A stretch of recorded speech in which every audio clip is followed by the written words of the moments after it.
ঢাকা বিশ্ববিদ্যালয়ের যে ডাকসু যে নির্বাচনের ফলাফলকে আপনি কিভাবে বিশ্লেষণ করেন, কিভাবে দেখেন? কত অ্যাঙ্গেল থেকে দেখা যায়? আপনি কোন অ্যাঙ্গেল থেকে চান? এটা স্পেসিফিক করেন।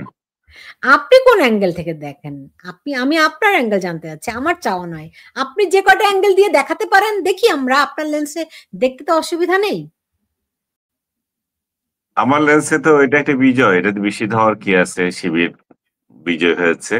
আর শিবির যে বিজয়ী হবে তার লক্ষণ তো আমরা ৫ আগস্ট থেকে দেখছি, তাই না?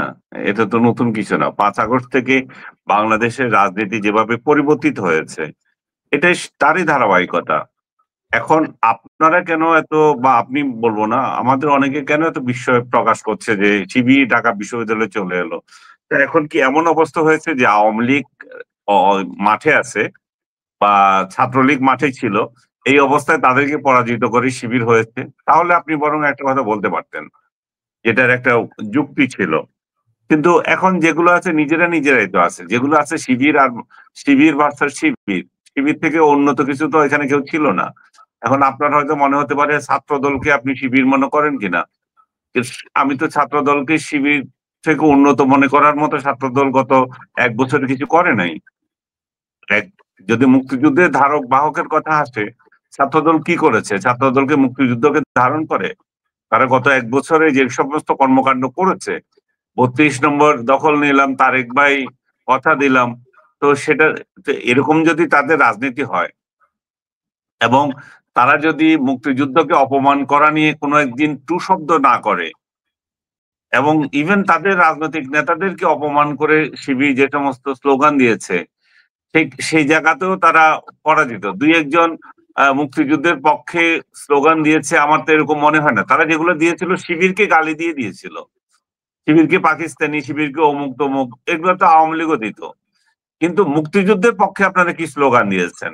মুক্তিযুদ্ধের পক্ষে তারা কি কোনো অবস্থান নিয়েছিল? তারা কি ইনক্লুসিভ সোসাইটির কথা চিন্তা করেছিল? করে নাই তো।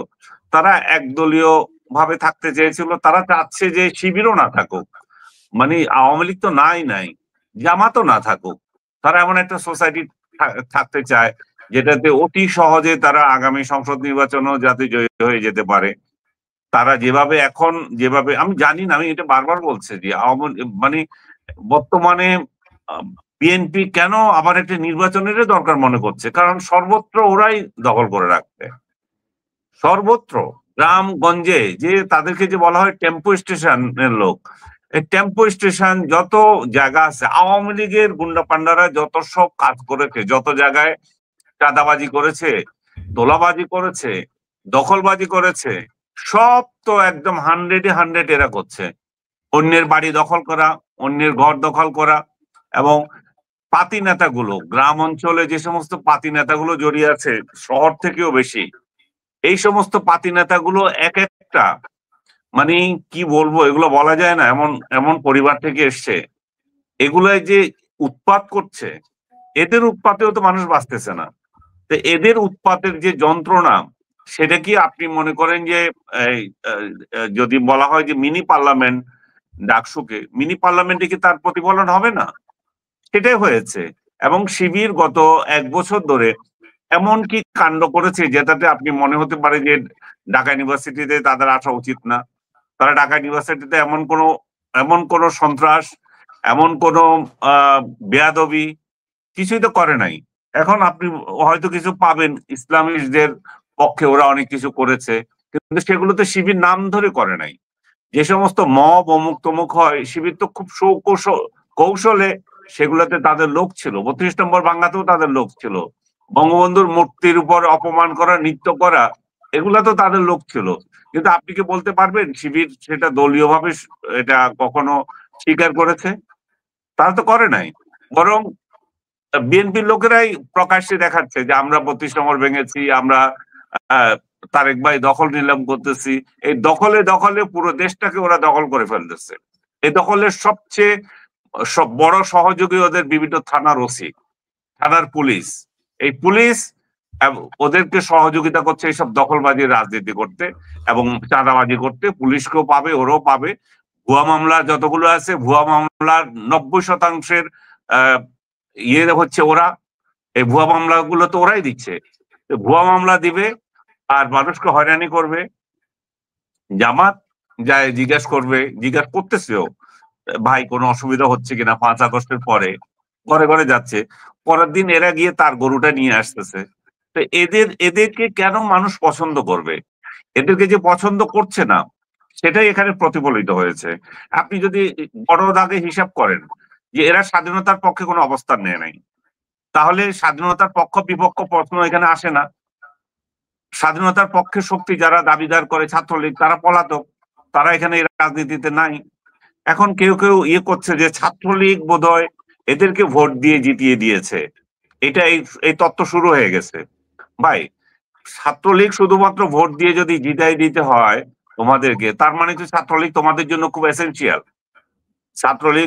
তোমরা ছাত্রলীগ ছাড়া চলতে পারো না। ছাত্রলীগ ছাড়া তাহলে এখন ক্যাম্পাসেও থাকতে পারবে না। ছাত্রলীগ ছাড়া যখন ডাকসুতে বিজয়ী হইতে পারো না, ক্যাম্পাসেও থাকতে পারবে না।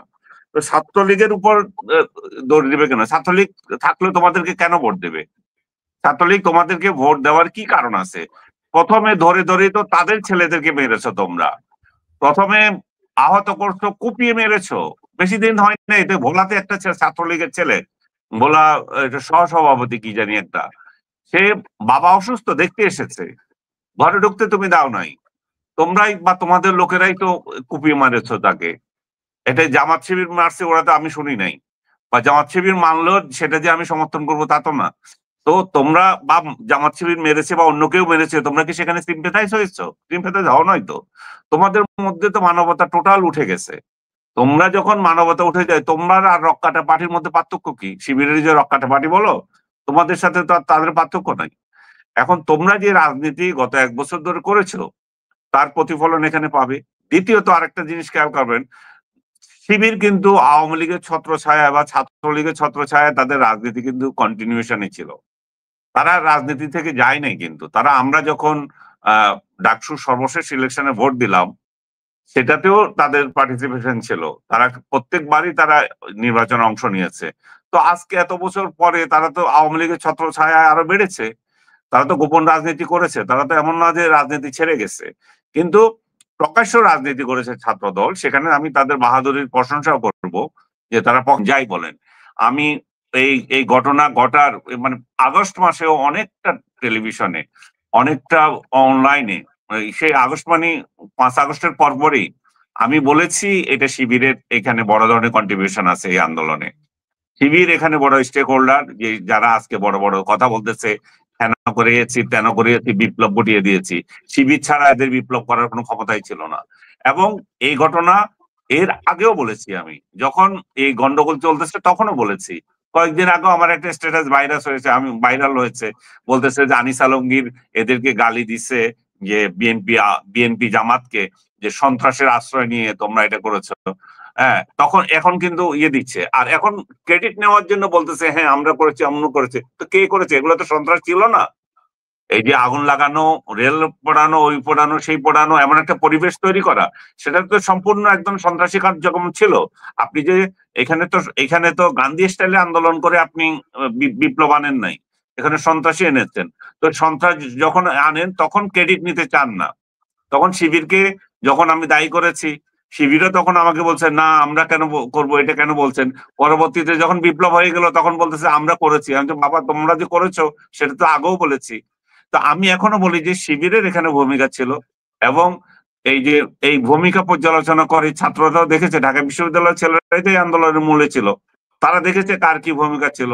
সেখানে শিবিরের ছেলেদের যদি ভালো ভূমিকা থাকে, সত্যিকার ছিল, এনসিপির ছেলেদেরও ছিল। তো সার্বিকভাবে আমি মনে করি যে তারা 24শে গণ অভ্যুত্থানে যে ভূমিকা রেখেছিল তার প্রতিদান পেয়েছে, তাদের সাংগঠনিক দক্ষতার প্রতিদান পেয়েছে, ছাত্র দলের দুর্বলতার প্রতিদান পেয়েছে, ছাত্র দলের রাহাজানির প্রতিদান পেয়েছে, সারা দেশে চাঁদাবাজির প্রতিদান তারা পেয়েছে। আর একটা বিষয় যেটা, আরো দুইটা বিষয়, যে প্রশাসন তাদের পক্ষে ছিল। সমস্ত ইউনিভার্সিটি গুলো এখন শিবিরের দখলে, জামাতের দখলে, এবং তারা সেই রাজনীতি খুব ভালো করে শিখেছে প্রথম দিন থেকে।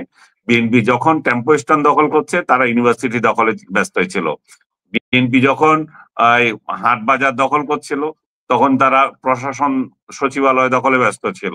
তারা তাদের হারানো এই যে হাসপাতালগুলো, তাদের যে ব্যাংকগুলো, ওইগুলো পুনর্দখলে ব্যস্ত ছিল। তো সার্বিকভাবে তারা যে রাজনীতি করেছে, এরা অনেক পিছিয়ে ছিল। আরো যেটা সবচেয়ে বড় যে ভূমিকা আমি বলবো, সেটা হচ্ছে অর্থ। এই নির্বাচনেও কত কোটি টাকা ব্যয় হয়েছে সেটার কোনো হিসাব আছে? কেউ জানে? শিবির কত লোককে কিনেছে, কত ভোটকে কিনেছে, কিভাবে তারা তাদেরকে আপন করে নিয়েছে? সবকিছু মিলিয়ে এই বিজয়। জি। এটা তো একটা বিরাট শিবিরের জন্য একটা তাদের বহুদিনের স্বপ্ন পূরণের মতো, তাই না? একটা নতুন বলবো যে তারা নতুন একটা সিঁড়িতে পা রাখলো। আপনার কি মনে হয় আগামী ফেব্রুয়ারিতে যদি সত্যি নির্বাচন হয় এবং এই ধারা যদি চলতে থাকে, তারা নিরঙ্কুশ সংখ্যাগরিষ্ঠতা পাবে? না, তারা জাতীয় নির্বাচনে নিরঙ্কুশ সংখ্যাগরিষ্ঠতা পাবে সেটা আমি বিশ্বাস করি না। কারণ জামাতে ইসলাম কেন এককভাবে করেন না? না না না, কেন করেন না? এটা অনেকেই বলে না না না না, শিবিরকে বাংলাদেশের মানুষ কেন ভয় করি না সেটা তো বিশ্লেষণ করতে দিচ্ছেন না সুলতানা আপনি। বলেন। আচ্ছা একটু বলেন। দম নেন, একটু দম নেন। তো ওরা এই জন্য করি না যে যে দেখেন, জাতীয় নির্বাচন আর এই নির্বাচনের মধ্যে কিছুটা পার্থক্য আমরা অতীতও দেখেছি, কিন্তু বর্তমানে পার্থক্য কমে গেছে। কমে গেছে কি সেটা আমি আপনাকে বললাম। বাইরের রাজনীতি বরং ঢাকা ইউনিভার্সিটিতে প্রতিফলিত হয়েছে। বাইরে যদি আপনার বাবা মা এই যে জামাতির ঈদের যদি আপনাকে নিরাপদ রাখে, আর বিএনপি আলারা যদি আপনার গরু নিয়ে যায়, জমি দখল করে, চাঁদাবাজি করে, আপনার মধ্যে ভুয়া মামলা দেয়, আপনাকে হয়রানি করে, তো সেটার প্রতিফলন কি ঢাকা বিশ্ববিদ্যালয় হবে না? তো ঢাকা বিশ্ববিদ্যালয়ে যে ছেলেগুলো, ওগুলো তো এগুলো আকাশ থেকে আসে নাই, ওদের তো গ্রাম আছে, ওরা তো ভোটার, ওরা তো গ্রামে যাবে, ওদের পরিবার আছে, তো সেখানেও এটার প্রতিফলন হবে। কিন্তু বড় দাগে যেটা আমি বলতে চাচ্ছি সেটা হচ্ছে, যেমন জাসদ বাসদ যে রাজনীতি করত, তাদের ছাত্র সংগঠন মনে করেন সেন্ট্রালে ছিল, কিন্তু জাতীয় রাজনীতিতে তাদের কোনো তো প্রভাব নাই। কিন্তু সেই জায়গায় আপনি চিন্তা করেন, জাতীয় রাজনীতিতে তখন কে ছিল? বিএনপি, আওয়ামী লীগ, অন্য জাতীয় পার্টি, এদের। কিন্তু এবং এই রাজনৈতিক দলগুলোর মানে ওইখানে স্টেক খুবই কম ছিল জাসদ বাসদের, তো সেখানে ওখানে কোনো ইনসিগনিফিকেন্ট ছিল। এখানেও বিএনপি বিরাট একটা দল, বিএনপির ধারে কাছেও নয় এখানে যারা আছে তারা কেউ। এবং জামাত তার সেকেন্ড পার্টি হিসাবে আছে, যদি জাতীয় পার্টি না থাকে। জাতীয় পার্টি যদি ভোটের অঙ্কে ধরে, জাতীয় পার্টিও বিরাট অঙ্কে। কিন্তু সুসংগঠিত দল হিসাবে জামাতকে অবশ্যই গুরুত্ব দিতে হয়, এবং জাতীয় পার্টি থেকে তাদের অবস্থান সাংগঠনিক ভিত্তিতে অনেক বেটার। ভোট কি হবে সেটা অন্য বিষয়। এখন জামাত যদি একটা বৃহত্তর জোট করতে পারে, এবং বিএনপির যে চাঁদাবাজি, এরা আওয়ামী লীগের যে আরেকটা এই পিঠ আর ও পিঠ, এটা যদি মানুষের কাছে তুলে ধরতে পারে, রেজাল্ট পরিবর্তন হতেও পারে। কিন্তু আবারও একই কথা, যে এবং পরিবর্তন হওয়ার জন্য আরো সম্ভাবনা এই জন্যই আছে যে আওয়ামী লীগের এই ভোটগুলো কই যাবে? আওয়ামী লীগের এই ভোটগুলো কি বিএনপি পাবে? বিএনপি পাওয়ার মতো কি কোনো কাজ করেছে? স্থানীয় পর্যায়ে বিএনপির সাথে ওদের যে সংঘর্ষ, স্থানীয় পর্যায়ে আওয়ামী লীগের নিরীহ লোকদেরকে ওরা যে বাড়িতে থাকতে দিচ্ছে না, ওরা যে কাটাকাটি করতেছে, ওরা যে ওরা কি করবে, এগুলো তো ভাষা প্রকাশ করা যায় না। আপনি নিজে যদি এটার মানে ভুক্তভোগী হন, যারা ভুক্তভোগী তাদের বয়ান যদি শুনেন, আপনার তো চোখে পানি আসবে যে এরা মানুষকে কিভাবে কাটতেছে, মারতেছে। জামাত তো এখানে বড় ধরনের কোনো ভূমিকা রাখে নাই। জামাত কিন্তু পলিটিক্স করতেছে। জামাত বরং কাইটে আসলে ওর গায়ে ইয়ে দিতেছে, মানে মাথা বুলাই আসতেছে যে বাবা তোমাকে কি করছে দেখো, আমরা কি করতে পারি। তো জামাত কি করবে? জামাতের তো এমন শক্তি নাই যে এটা পাল্টা ইয়ে করবে, কিংবা জামাত তো এমন দরদি না যে তোমার জন্য মাঠে নামবে। সে তার মতো তার পলিটিক্স করবে। তো এই জায়গায় জামাত দিন দিন সিম্পেথি গেইন করছে, আর এই চাঁদাবাজের দল চাঁদাবাজি করে করে বরাবর নামতেছে। এবং তাদের বিএনপিকে আমি আরেকটা ধন্যবাদ এই জায়গায় দিতে হবে, তারা কিন্তু যথেষ্ট, আমি আজকে জানলাম যে 7,000-এর মতো বহিষ্কার করছে তাদের এই সমস্ত লাফাঙ্গা নেতা কর্মীদেরকে, যেগুলো মানে দলীয় কমান্ড কোনো মানছে না। কিন্তু বাস্তবতা হচ্ছে ওরা এই দল ত্যাগ করার পরও চাঁদাবাজি করছে, একই অবস্থানে আছে, ওরা যা ইচ্ছা তা করতেছে, বিএনপি পরিচয় দিয়ে করতেছে, কারণ তাদেরকে তাদের প্রতিপক্ষ কিছু করতে পারছে না। এখন এখানে প্রশ্ন আসে, তাহলে সরকার কেন নিশ্চুপ হয়ে আছে? এখানে সরকার কি আসলে বিএনপি কে অজনপ্রিয় করতে চায়? হইতে পারে। সরকারেরও কোনো নীল নকশা থাকতে পারে, যে থানাগুলোকে বিএনপি যে দখল করে রাখছে, ওসিগুলা যে ওদের চাঁদাবাজির সহযোগী, এবং ওসির রুমে গিয়ে যে বিএনপির পাতি নেতাগুলো যায় ঠ্যাঙ্গের উপর ঠ্যাং তুলে বসে, এই যে সুযোগ, এবং এটা যে বাইরে এসে দেখায় যে ক্ষমতা আমার কত, ক্ষমতার বাইরে ক্ষমতায় যায় নাই তাতেই অত ক্ষমতা, ক্ষমতায় গেলে কি হবে। এবং এই যে প্রশাসনের এই সমস্ত চুনোপুরি যেগুলো আছে, ওরাও মনে করছে যে আগামীতে তো এরাই ক্ষমতায় আসবে, ও যখন ক্ষমতা আসবে আমি তো এখানে থাকি আর ওইখানে থাকি, আমার পোস্টিং নিয়ে তো যা টানাটানি হবে তখন। কারণ বিএনপি তো আওয়ামী লীগের এপিট ওপিট, এটা তো নতুন কিছু না। এরা এদের যেটা আছে সেটা হচ্ছে একটা একটা আবরণ আছে যে আমরাও মুক্তিযুদ্ধের দল, কিন্তু সেটা 5 আগস্টের পর তারা প্রমাণ করেছে যে এই জায়গায় তাদের কোনো ভূমিকা নাই, এই জায়গায় তারা আসলে মুখে কালি দিয়ে দিয়েছে। এরা মুক্তিযুদ্ধের দল হলে মুক্তিযোদ্ধাদেরকে যে অপমান, জুতা মালা পরানো, এখানে তাদের একটা শব্দ থাকতো। এরা যদি মুক্তিযুদ্ধের দল হতো তাহলে বঙ্গবন্ধুকে অপমান নিয়ে ওরা একটা শব্দ বলতো, এরা কিন্তু কিছুই বলে নাই। আওয়ামী লীগ এবং এই বঙ্গবন্ধুকে ওরা এক মিক্স করে দিছে, আওয়ামী লীগ এবং মুক্তিযুদ্ধকে ওরা মিক্স করে দিছে। এই মিক্স করার ফলে তাদের যে রাজনৈতিক ব্যর্থতা, তাদের যে দূরদর্শিতা, নেতৃত্বের মানে কি বলবো, নেতৃত্বের ব্যর্থতা, সব দিক থেকে এগুলা সব প্রতিফলিত হচ্ছে। এবং তাদের সেন্ট্রাল লিডার যখন লন্ডনে বসে আছেন, সেটাও কিন্তু আরেকটা বড় ধরনের এদের বিপর্যয়ের মূল। উনি যদি দেশে থাকতেন, উনি সরাসরি কিন্তু হস্তক্ষেপ করতে পারতেন। এই রিমোট কন্ট্রোল নেতৃত্ব দিয়ে তো গুন্ডাদের পালা যায় না। উনি তো ভালো করেই জানেন ওনার দলের গুন্ডাবাজ চাঁদাবাজরা কি করতেছেন, এবং উনি নিজেও এটা নসিহত করতেছেন। এর প্রতিফল কিন্তু তো ভালো হচ্ছে না, এবং এটার মূল্য তোমাদেরকে দিতে হবে, উনি নিজেও বলছেন। তো সার্বিকভাবে বিএনপি যে লাগামহীন রাজনীতি, সেই রাজনীতির একটা বড় ধরনের জবাব হয়তো তাদের জন্য অপেক্ষা করছে। এবং তারা যে বাইরে যেগুলো ঘটাচ্ছে সেগুলোও ক্যাম্পাসে প্রতিফলিত হচ্ছে। আগে বলা হয়েছে যে ক্যাম্পাসের রাজনীতি হয়তো বাইরে যাবে, এখন বাইরের রাজনীতি ক্যাম্পাসে প্রতিফলিত হচ্ছে। আর শিবির, জামাত এ পর্যন্ত এমন কোন দেখেন আপনি, ওরা ওদের ওদের লাইনে আছে, ওরা মুক্তিযুদ্ধের পক্ষের তো লোক না, ওরা মুক্তিযুদ্ধ নিয়ে কেন কথা বলবে, ওরা বলে না। কিন্তু তারা এমনও তো করে না যে দায়ভার তো তাদের গাড়ি আসতেছে না। তারা তো, আমি যেটা আপনাকে আরো আগেও বললাম, যে তারা তো প্রকাশ্যে কিছু করছে না, তারা যেটা করে চুপি চুপি করে, তারা মুখোশ দাঁড়ি করে, তারা মুখোশ, তাদেরকে বিএনপি বলে মুনাফেক। তো মুনাফেক বলে না, যেটাই বলেন, তারা তাদের রাজনৈতিক স্ট্র্যাটেজি ঠিক রেখে করছে। তাদেরকে এই জায়গায় আপনি সরাসরি আক্রমণ করার জন্য কিছুই পাবেন না, যে তোমরা তো এটা করেছো, এটা অভিযোগ করার মতো কিছু পাবেন না। তাদের থেকে আমার রাজনীতি অনেক দূরে, আমি তাদের আশেপাশেও নাই এরা তাদের মতাদর্শে, কিন্তু তারা যে স্ট্র্যাটেজিতে যাচ্ছে সেখানে আমি সরাসরি তাদেরকে অভিযুক্ত করতে পারি না।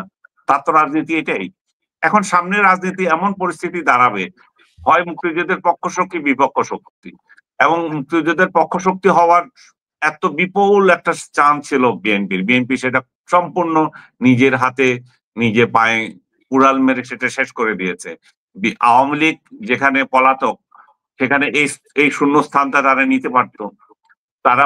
তারা মনে করছে যে আমরা তো মুক্তিযুদ্ধের সপক্ষ শক্তি, মানুষ এমনি বিশ্বাস করবে না, করে নাই তো। তারা আওয়ামী লীগের শূন্যস্থানটা তারা নিতে পারতো। আওয়ামী লীগ একটা পতিত দল হিসাবে এটা চিহ্নিত হইতো, যে পতিত দলের রাজনীতি কেউ করতে চায় না। আর পতিত দল হিসাবে তাদের নেতারা নেত্রীরা পালিয়ে আছে, তাদেরকে নিয়েও কেউ মাথা ঘামাতো না। এখন তো তারাই চান্স পাচ্ছে মুক্তিযুদ্ধ অপমানের কারণে, তারাই বলছে যে আমরা ছাড়া তো মুক্তিযুদ্ধকে ধারণ পাওয়ার কেউ নাই। তো মুক্তিযুদ্ধের সপক্ষের লোকগুলো কাকে ভোট দেবে? তারা কি জামাতকে দেবে? তারা কোথায় দেবে? তারা তো কিছু দেখছে না। তো তার থেকে মুক্তিযুদ্ধের সপক্ষের একটা দল যখন মুক্তিযুদ্ধের বিরোধীদের সঙ্গে গলা মিলাই চলে, তাদের সাথে যতক্ষণ কোনো পার্থক্য থাকে না, তখন জামাত হোক আর কে হয় তাতে কি আসে যায় তাদের। ইভেন ঢাকা ইউনিভার্সিটিতে যদি বলা হয় যে তারা তলে তলে জামাতকে ভোট দিয়েছে, দিতেই পারে। তাহলে এটাও তাদের স্ট্র্যাটেজি হতে পারে যে বাংলাদেশে তাহলে দুই ধারার রাজনীতি চলবে, হয় মুক্তিযুদ্ধের সপক্ষ শক্তি থাকবে আর বিপক্ষ শক্তি থাকবে, মাঝখানে ছেলে বুলানো রাজনীতি চলবে না। তাহলে কি আনিস ভাই, বাংলাদেশের রাজনীতিতে ক্রমাগতভাবে বিএনপি অপ্রাসঙ্গিক হয়ে যাচ্ছে, যেখানে আওয়ামী লীগের অপ্রাসঙ্গিক হয়ে যাওয়ার কথা? এখনো বলা যাচ্ছে না, তাদের যে এখনো ইলেকশনের অনেক পথ, এখনোই বিএনপিকে আপনি খারিজ করে দিতে পারবেন না। তাদের অনেক সম্ভাবনা, তাদের অনেক জনপ্রিয়তা। যে সমস্ত লাফাঙ্গা গুলো আপনার চাঁদাবাজি করছে, এরা কত সংখ্যায়? এরা তো খুব বড় সংখ্যায় না। বিএনপি তো সমর্থক সংখ্যা অনেক অনেক বেশি, কিন্তু ঘটনা হচ্ছে এদেরকে দমন না করলে ওই লোকগুলা তো পাবেন না আপনি, যে নিরীহ লোকগুলোকে যারা অত্যাচার করছে, অবিচার করছে, চাঁদাবাজি করছে, হয়রানি করছে, মিথ্যা মামলা দিচ্ছে। এক একটা গ্রামে গ্রাম শূন্য করে ফেলতেছে মিথ্যা মামলা দিয়ে দিয়ে। তো এগুলোর প্রতি এদের তো ফল আল্লাহর তরফ থেকেও কিছু আসার কথা, এমনি এমনি তো না। আল্লাহর তরফ থেকে আওয়ামী লীগের জন্য আসছে না, যে যারা মানুষকে মানুষ মর্যাদা দেয় নাই, যারা ইলেকশন দেয় নাই, মানুষের ভোটাধিকার কেড়ে নিয়েছে, ব্যাংক লুট করেছে, তারা যেমন একটা পাইছে, এরাও তো পাবে। এরা তো 1 বছরে পেয়ে যাচ্ছে, ওরা তো 17 বছরে পাইছে, 16 বছরে পাইছে, 1 বছরে পেয়ে যাচ্ছে। না, তা তো বটেই, তা তো বটেই। আওয়ামী লীগ গত 15 বছরে যা না করতে পেরেছে, তারা 1 বছরে তারা অনেক কিছুই করেছে। এখন ধরেন এই তো একটা দিক যে আমরা তাহলে কি বাংলাদেশের আগামী দিনের রাজনীতি ইসলাম কেন্দ্রিকই দেখবো? এটা এখনো বলা যায় না, এখনো অনেক পথ বাকি। আওয়ামী লীগের পরিণতি কি হবে, শেষ পরিণতি কি হবে, সেটার উপর নির্ভর করছে। এবং ইসলামপন্থী রাজনীতি মনে পড়ে আনিস ভাই, তখন আলী হাসান মোহাম্মদ মুজাহিদের সঙ্গে আমার অনেক লম্বা আলাপ আলোচনা হতো। তো উনি বলছিলেন ওনারা বাংলাদেশে এমন একটি ইসলাম প্রতিষ্ঠিত করতে চান যেটি হবে টার্কির মতো। আপনি জানেন যে টার্কিতে ইসলামিক ব্রাদারহুড যেটি এরদোয়ানরা প্রতিষ্ঠিত করেছে, তারা উদার ইসলামিক একটা ধারা প্রতিষ্ঠা করেছে তারা টার্কিতে। জামাত ইসলামী কি ওই লাইনে হাঁটবে আপনার মনে হয়? জামাত ইসলাম ওই লাইনে হাঁটবে কেন? জামাত ইসলাম ওই লাইনে তো আছে। ওরা তো ওই মডার্ন জামাতি ইসলামিক রাজনীতি করে। তারা তো ওই যে হেফাজতি রাজনীতি করে না। কিন্তু ভোটের জন্য তারা এখন হেফাজতি রাজনীতি, যেগুলো কওমি সমাজ যাদেরকে বলি, ওদের সাথে ভিড়বে, ওদেরকেও নেবে। তো সেই সেই সেই স্ট্রাগল তাদের মধ্যে থাকবে, যে কাঠটা উপরে যাবে, যে মানে তালেবানি স্টাইলে বোরকা পরবে না হিজাব স্টাইলে পরবে।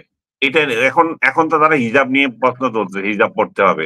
তখন তারা সংগ্রাম করবে এইটা, এই বোরকাটা কি তালেবান স্টাইলে, নিনজা স্টাইলে হবে, না মুখ দেখিয়ে যেটা হিজাব নর্মাল করে সেটা করবে। তো তাদের মধ্যে তখন দেখবেন যে আপনি এটা শুরু হবে। বাট এই মুহূর্তে তাদের টার্গেট হচ্ছে সবাই ঐক্যবদ্ধভাবে ইয়েতে যাওয়া, মানে এই ক্ষমতায় যাওয়া। এবং এই এই তালেবান স্টাইলে হবে, যে এটা তো এর মধ্যে বলে দিয়েছে, চরমোনাই দলের সাথে তো জামাতের দীর্ঘদিনের সম্পর্ক নাই, কিন্তু এই মুহূর্তে 5 আগস্টের পরে তারা ইলেকশন প্রশ্নে বিএনপির বিরোধী একটা জোটের প্রশ্নে তারা এক হয়ে গেছে অলরেডি। কিন্তু হয়ে গিয়েও মুখ ফসকে বলে দিয়েছেন আমরা তালেবান স্টাইলে রাজনীতি করব। তো এখনো তো বলতে যে আমরা তালেবান স্টাইলেই থাকবো। তো এখন মানুষ কতটা গ্রহণ করবে তালেবান স্টাইলের রাজনীতি বাংলাদেশের মানুষ ধর্মপ্রাণ। তার মানে এই নয় যে তারা একেবারে মানে অন্ধত্বের মধ্যে চলে যাবে বা ইসলামের নামে বাড়াবাড়িতে তারা বিশ্বাস করবে। আজকে আমি দেখলাম অনেকগুলো আমাদের প্রগতিশীল বন্ধুরা দিচ্ছে, হিজাবের নিয়ে একটা পোস্ট দিচ্ছে, আপনি দেখছেন কিনা জানি, হিজাবের ভিডিও, হিজাব চাই এই ধরনের ঢাকা বিশ্ববিদ্যালয় বা কোথাকার হিজাব দেখেছেন? সেনেট ভবনে তারা স্লোগান তুলেছিল। জি হ্যাঁ, হিজাব। তো ওই নেকাব পরে বাঁচতে হবে, ওই যে পঙ্কজ উদাসের গান না আছে না, নিকলো না নেকাব, বাইরে যাইও না নেকাব ছাড়া। ওইটা তো অন্য অর্থে বলেছে, এরা ওই অর্থেই বলবে, আসল অর্থে বলবে নেকাব ছাড়া যাইও না, তোমার রূপ যৌবন অন্যেরা দেখে ফেলবে। তো কিন্তু আমি এখানে একটু বলতেছি আপনাকে, জাস্ট শেষ করে দিচ্ছি। এই যে হিজাবের যে বিষয়টা আছে, এবং আমরা প্রগতিশীল বন্ধুরা খুব আশ্চর্য হয়ে যাচ্ছে। আমি তো ঢাকা বিশ্ববিদ্যালয়ে পড়িয়েছি, আমি তো আমার ক্লাসও দেখেছি হিজাব কতজনে পড়ে। তো এটা যদি কালচার হয়, আপনি কি বলবেন তুমি পড়ো না? ওটা তো ওর ওর অধিকার। আমি তো তসলিমা স্টাইলের না, তসলিমার মতো প্রগতিশীল হওয়ার তো দেশের দরকার নাই। সে সে একজন সে ব্যক্তির স্বাধীনতা নিয়ে কথা বলবে, পোশাকের স্বাধীনতা নিয়ে কথা বলবে, কিন্তু একজন যে পোশাক তার, বোরকাটা তার পছন্দ, হিজাবটা তার পছন্দ, সেটাতে আবার বিশ্বাস করবে না, এটা তো হতে পারে না। আপনি বরং আমাদের এটা দাবি করা উচিত, নারী কি পোশাক পরবে সে অধিকারটা তার উপর থাকুক। সেই হিজাব পরবে না স্কার্ট পরবে সেটা তার থাকুক, তবে পোশাকটা যাতে শালীন হয়, আমরা এটা বলতে পারি। পোশাকটা যাতে শালীন হয়, পোশাকটা পরে যাতে সে সব জায়গায় রিপ্রেজেন্ট করতে পারে, এটাই হচ্ছে কথা। কিন্তু আপনি হিজাব পরবেন, ও স্কার্ট পরতে পারবে না, এই দাবি করা তো উচিত না। আপনি যে তালেবান, সরি, আপনি যে টার্কির কথা উদাহরণ দিলেন, টার্কিতে কিন্তু এটাই আছে। টার্কিতে একই পাশাপাশি দুইটা নারী চলতেছে, একটা হিজাব পরা আর একটা স্কার্ট পরা। তার মানে কি, এরদোগান তো সেটা অ্যালাউ করেছে, সেখানে তো কোনো ঝামেলা নাই। তো বাংলাদেশ জামাতে ইসলামীও হয়তো যদি তাদের মুরব্বী এরদোগান থাকে, তার তারাও মানে কি সেটা অ্যাকসেপ্ট করবে। আমরা শুনছিলাম বাংলাদেশ হয়ে যাবে সিঙ্গাপুরের মতো। ওই অনেকে একটা করে বলে যে পোক করে আর কি, যে যাবো ভাবছিলাম আমেরিকা, কিন্তু গিয়ে নামলাম দেখি পাকিস্তান। তো যাবো ভাবছিলাম সিঙ্গাপুর, কিন্তু আসলে আমরা যাইতেছি টার্কির দিকে। হ্যাঁ, তো আপনার তো মনে কষ্ট লাগবে যে আপনাদের সিঙ্গাপুর বানাবেন যিনি বলছেন, উনি তো সিঙ্গাপুরে না গিয়ে ভারতে চলে গেছেন। তো এখন যে ভারতে গেছে তার কথা বলছি না, এই ইউনূস সরকারকে নিয়ে এই যখন আন্দোলন হয় তখন বলা হচ্ছে, যখন আমেরিকার আগ্রাসনের কথা এসেছে তখন বলা হচ্ছে বাংলাদেশকে আমেরিকা সিঙ্গাপুরের মতো বানাবে, রাইট? তারপরে শুনলাম একটা বাংলাদেশ হবে আমেরিকার একটা খুব বড় কিছু একটা হবে আর কি। তো না, এগুলাতে কথার কথা, আমেরিকাকে বাংলাদেশ যে মডেলে যাইতেছি কিনা আর কি। শুনেন, বাংলাদেশ যে সিঙ্গাপুর হতে পারবে না, তখনও যেমন এটা সত্য ছিল, ডক্টর ইউনূসের আমলে এটা আরো বড় করে সত্য দেখা দিয়েছে। যেটুকু যাওয়ার সম্ভাবনা ছিল, উনি বাংলাদেশকে আরো 10 বছর পিছিয়ে দিয়েছেন। বাংলাদেশ সিঙ্গাপুর হওয়ার কোনো সম্ভাবনা নাই।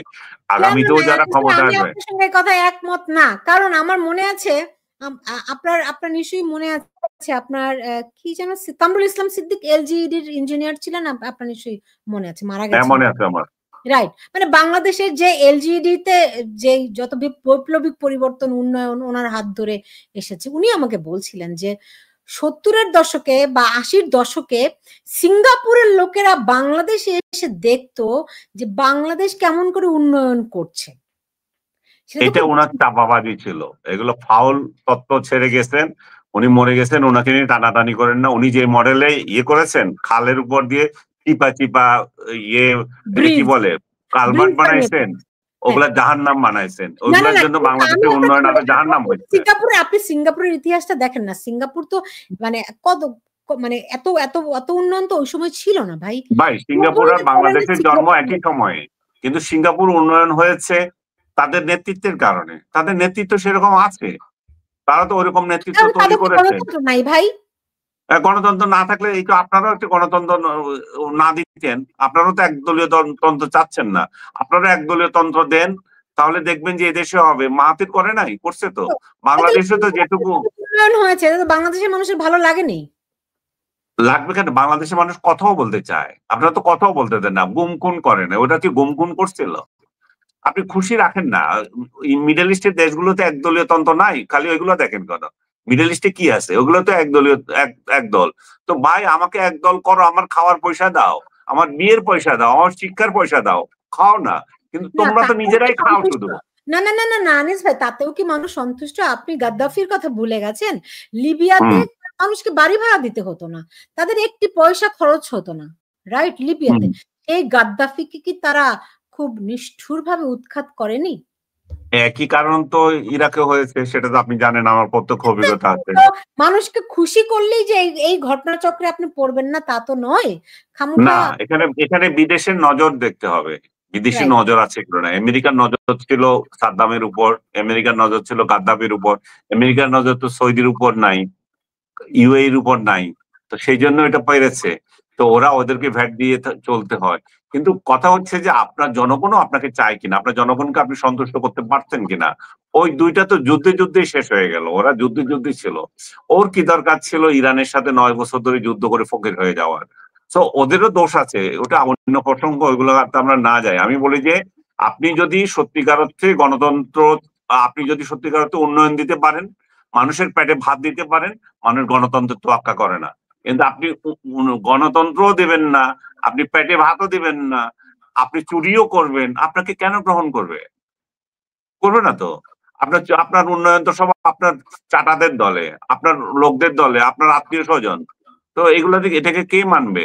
এটা তো বিএনপির আমলে যা হয়েছে, আওয়ামী লীগের আমলে তার 100 গুণ হয়েছে, একই জিনিস তো।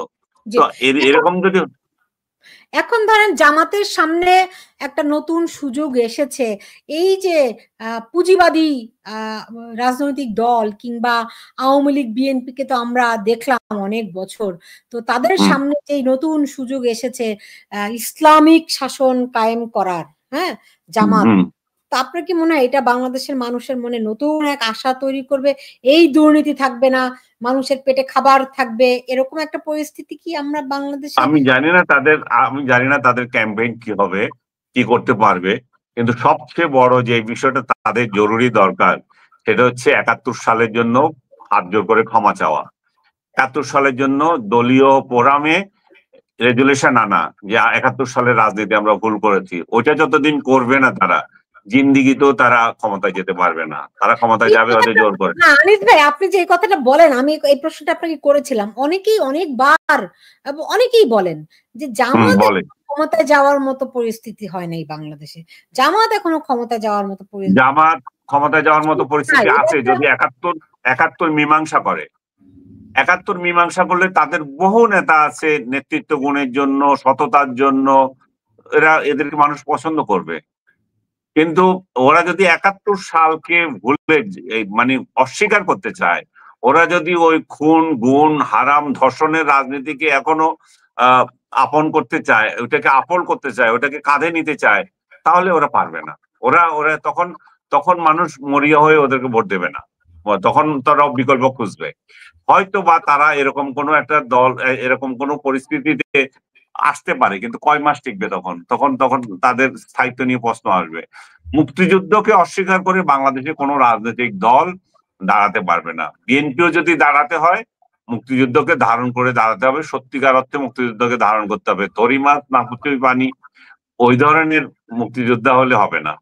জি আনিস ভাই, অনেক সময় দিয়েছেন, অনেক ধন্যবাদ আপনাকে। নিশ্চয়ই আগামীতে রাজনীতি কোন দিকে অগ্রসর আমরা নিশ্চয়ই জানবো। প্রত্যেক সপ্তাহে প্রত্যেক বুধবার আপনি আমার সঙ্গে থাকেন আমার এই আয়োজনে। আগামী বুধবারে আবারও আপনার সঙ্গে দেখা হবে সেই প্রত্যাশা রাখছি। আপনি ভালো থাকুন। ইনশাআল্লাহ বেঁচে থাকলে আসবো আপনার সাথে আবার কথা বলবো। অনেকেই বলেন, ধর আমার শো এর গেস্ট হিসেবে 3 জন এরই মধ্যে অ্যারেস্টেড হয়েছেন, বাক স্বাধীনতার অবস্থা তো আপনি জানেনই। অনেকেই আশঙ্কা করছেন আনিস আলমগীর যে কোনো দিন, মানে আরো 4-5 জনের নাম আছে আপনি জানেন বাংলাদেশে। আমি জানি 3 জনের নাম বলে, মাসুদ কামাল, তুষার আব্দুল্লাহ, সরি আব্দুল তুষার, আনিস আলমগীর, মাসুদ কামাল, এই 3 জনের নামই বলে। এগুলো আমাদেরকে যারা ভালোবাসেন তারা আমাদেরকে সতর্ক করার জন্য বা সিম্পেথি থেকে বলেন। আবার এই আরো কতগুলো আছে, এই 3টারে ধরে না কেন? আমাদের দুই পক্ষের লোক আছে যে এগুলো, এই 3টারে ধরে না কেন?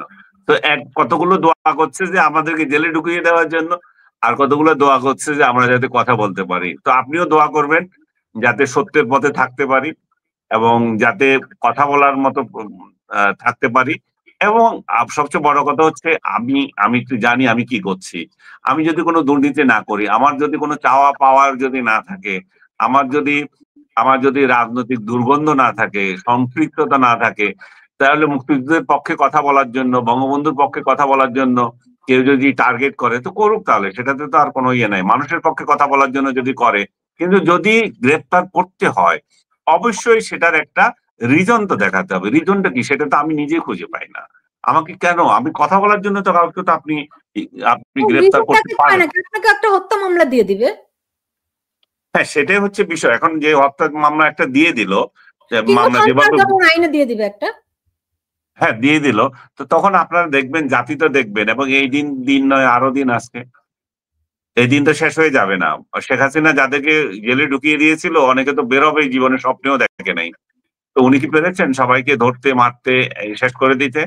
তো ডক্টর ইউনূসও যদি সেই পথে যান, উনি যদি ভুল পথে পরিচালিত হন, উনি যদি এই সমস্ত মত প্রকাশের স্বাধীনতাকে যদি গলা টিপে ধরতে চান, তাহলে বহির্বিশ্বে ওনার ইমেজ কোথায় দাঁড়াবে? ওনার চামচাগুলো যারা ওনাকে এই সমস্ত কুবুদ্ধি দেয়, এদের কুবুদ্ধিতে যদি উনি চলেন, তাহলে দেশ কোথায় যাবে? এবং আগামী নির্বাচন নিয়েও তো তখন প্রশ্ন দেখা দেবে যে আপনারা আসলে কি চান? সবার গলা বন্ধ করে দিতে চান? কি অপরাধের গলা বন্ধ করবেন সেটা তো বলতে হবে।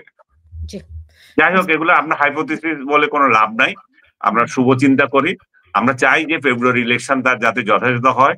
ডক্টর ইউনূসকে বহুবার বলেছি যে ডক্টর ইউনূসকে আমরা এই নির্বাচন যাতে যথাযথ হয়, জাতি যাতে তার কাঙ্ক্ষিত ফল পায়, আমরা সহযোগিতা করব এবং আমাদের সহযোগিতা করা উচিত। উনি উনি তো উনি তো সবাই সরকার, ওনাকে তো আমরা সবাই সমর্থন করে বসিয়েছি এখানে। তো আমরা যখন ওনাকে চাই, উনি উনি ব্যর্থ হোক আমি চাই না, উনি অলরেডি ব্যর্থ হয়ে গেছে। কিন্তু নির্বাচনটাতেও যাতে উনি ব্যর্থ না হন, নির্বাচনটাকেও যদি উনি ব্যর্থ হন তাহলে ওনার মুখ দেখানোর তার কোনো কিছুই থাকলো না। ওনার মুখ দেখানোর অবস্থা আছে এখনো? যেটুকু আছে আর কি, এটুকু যদি শেষ ভালো বলে না, শেষ ভালো যার সব। আমি বলছি আমি খুবই লজ্জিত যে আমি ঢাকা বিশ্ববিদ্যালয়ের শিক্ষার্থী এবং আমার অনুজরা ভোট দিয়ে সেই ঘাতক দলের ছাত্রদেরকে নির্বাচিত করেছে যারা বিশ্ববিদ্যালয়ের মাথা তুলে দাঁড়াতে পারতো না। এটি ব্যক্তিগত নয়, এটি কোনো ব্যক্তির উপর আক্রোশ নয়, এটি ছিল আদর্শের সংঘাত। বাংলাদেশ রাষ্ট্রের আদর্শ বিরোধী যে দলের রাজনীতি, তারে কেমন করে ঢাকা বিশ্ববিদ্যালয়ের শিক্ষার্থীরা নির্বাচিত করলো? কি এমন কিভাবে আপসাইড ডাউন হয়ে গেল এই দেশটির, এই বিশ্ববিদ্যালয়টির? এরকম কিছু ঘটনা, একটা নির্বাচন হয়েছে, নির্বাচনে তারাই একমাত্র প্রতিদ্বন্দ্বিতা করেছে, বিভিন্ন নামে করেছে এবং তারা বিজয়ী হয়েছে। এটার মধ্যে তো এত আসলে অশান্তি এবং হাওতাশ করার মতো আমি কিছুই দেখি না। ইট ওয়াজ অ্যান ইলেকশন, জিতেছে তারা, তাদেরকে কিভাবে জিতেছে এটার একটা বিরাট ব্যাখ্যা আছে, বাট তারা জিতেছে, এটা মেনে নিতে হবে। আমি যদি গণতন্ত্র মানি সেটা মানতেই হবে। তারা ভোট পেয়েছে, যোগ্য দল হিসেবে পেয়েছে। বাকি যারা প্রতিদ্বন্দ্বিতা ছিলেন তারা সকলেও আসলে শিবিরের বিভিন্ন সকলে না বললেও ধরেন প্রায় 99% গ্রুপই শিবিরেরই স্টাফ দেশটা করার আগে। তো এগুলো হচ্ছে ওই যে আগে হতো না আমাদের জাতীয় নির্বাচনে গতটা যেভাবে বলা হচ্ছিল যে আমি আর দামির নির্বাচন, এটা কাছাকাছি ধরনের একটা জিনিস। বাট শিবির ভালোভাবে গুছিয়ে করতে পেরেছে বলে তারা জিতেছে, তাদেরকে সেই ক্রেডিটটা দেওয়াই উচিত। না তা তো অবশ্যই, কিন্তু ধরেন এইরকম ঘটনা 48 সালে হয়েছে, গোলাম আজম তখন জিএস বা ভিপি হয়েছিলেন। এই এত বছরের মধ্যে এইবার আবার সেই ঘটনা ঘটলো। তারা তো কোনোদিনও ঢাকা বিশ্ববিদ্যালয়ে, আমি যখন শিক্ষার্থী ছিলাম, আমি রোকেয়ালের শিক্ষার্থী ছিলাম, কেউ তো শিবির করে এই কথাটাই মুখে আনতে পারতো না, রাইট? তো এখন এইটাই কি তাদের মানে ভিকটিম কার্ড প্লে করে তারা কি এই দিকে অগ্রসর হতে পারলো না? কি বিষয়টা? না, বিষয়টা তা না। বিষয়টা হচ্ছে কি, আপনাকে বুঝতে হবে যে আওয়ামী লীগ সরকার এই সেগমেন্টের কাছে খুব প্রিয় হওয়ার জন্য আমাদের কি বলা যায়, মাদ্রাসা স্টুডেন্টদের একটা বিরাট সেগমেন্ট ওনারা ওপেন করেছিলেন 4-5 বছর আপনি জানেন যারা। সুতরাং ওই আপনার আমলের ক্যাম্পাস, আমি জানি না আপনার কোন ব্যাচ, বাট আপনাদের বা আমাদের সময়কার ক্যাম্পাস আর বর্তমান ক্যাম্পাস এক জিনিস নয়, সেটা ভিন্ন জিনিস। এখানে একটা রেডিমেড বিগ চাঙ্ক অফ লোক এসেছেন যারা মাদ্রাসা থেকে, যারা আগে পড়তে পারতেন না। যারা নির্বাচিত হয়েছে তাদের 20 জনের মধ্যে 20 জনেরই স্কুলিং মাদ্রাসা। হ্যাঁ, তো আমি জানি না সব প্রার্থীর কি অবস্থা, বাট হ্যাঁ যতটুকু আমি দেখেছি বড় প্রার্থী যারা ছিলেন তাদের মধ্যে একটা ধরেন ভিপি প্রার্থী বোধহয় প্রায় 40-42 জন ছিলেন, এর মধ্যে আমি শুনেছি 20 জনের অধিক মাদ্রাসা থেকে এসেছেন। সুতরাং এই জিনিসটা আসলে ওই আগের ডাকসু আর এখনকার ডাকসু, আগের ক্যাম্পাস এখনকার ক্যাম্পাস এভাবে ভাবলে হবে না। এটা একটা ডিফারেন্ট সেগমেন্ট এবং এই সেগমেন্টে শিবির সবসময় শক্তিশালী, কারণ এখানে প্রচুর আলিয়া মাদ্রাসা থেকে এসেছে। আলিয়া মাদ্রাসাগুলোতে কিন্তু ছাত্রদল, ছাত্রলীগ, ছাত্র ইউনিয়ন এই ধরনের সংগঠনগুলোর কোনো অবস্থান নেই, বা থাকলে হয়তো খুবই নগণ্য ভাবে আছে। কোন রাজনৈতিক দলও আসলে এগুলোকে যত্ন করে না, বা ওই সব জায়গায় তাদের পলিটিক্যাল পার্টিগুলোকে এস্টাবলিশ করার কোনো চেষ্টা করে না। সেই জায়গায় শিবির প্রথম থেকেই আলিয়া মাদ্রাসাগুলোতে খুবই শক্তিশালী, আমরা আমাদের সময় থেকে দেখেছি। এই যে আলিয়া মাদ্রাসা থেকে আসা এই একটা বিরাট সংখ্যক ছাত্রছাত্রী যারা কি হয় পলিটিক্যালি জয়েন করেই তো এইচএসসি দেওয়ার আগে থেকে ধরেন কলেজে উঠলে, তো তাদের গ্রুমিংটা নিয়েই ওনারা মাদ্রাসা থেকে এসেছেন। ওনারা সেভাবেই সংখ্যাগরিষ্ঠ হয়েছেন এবং সংখ্যাগরিষ্ঠ হলে তারা নির্বাচনে জিতবেন, এটার মধ্যে অস্বীকার করার তো কিছু না। না কিন্তু এই যে আপনি বললেন যে ছাত্রদল কিংবা ছাত্রলীগ তাদের কোন রাজনৈতিক শাখা মাদ্রাসাগুলোতে নাই কেন? কারণ হচ্ছে এই মাদ্রাসার লোকজন তো একটু গরিব লোকজন, এটাই হচ্ছে আমাদের সমাজের ধারণা।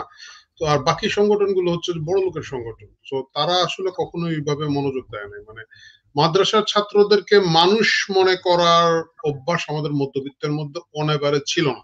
এখন আসতেছে, এখন বাস্তবতা স্বীকার করে নিচ্ছে, বাট ছিল না, এটা মানতেই হবে। গুরুত্ব দেওয়া হয় না, এগুলো হচ্ছে হুজুর মানুষ, এইভাবে মানে এক ধরনের তুচ্ছতা ছিল। এক, দ্বিতীয় হচ্ছে স্ট্রাকচারটা এমন, আপনি চাইলে তো বাইরে থেকে ওইখানে গিয়ে ঢুকতে পারবেন না। মানে আমি চাইলে ঢাকা বিশ্ববিদ্যালয় বা অন্য একটা বিশ্ববিদ্যালয়ে ঢুকতে পারবো, আমি চাইলেই একটা কলেজে ঢুকতে পারবো, ওই স্ট্রাকচারটা কিন্তু মাদ্রাসায় নাই। মাদ্রাসার ভিতরে ঢোকার ভিতরে যে ব্যাপারটা, সেখানে ইসলামী রাজনীতি যারা করেন তাদের ওই অ্যাক্সেসটা আছে, তারা ওইভাবে ঢুকেছে। রাইট।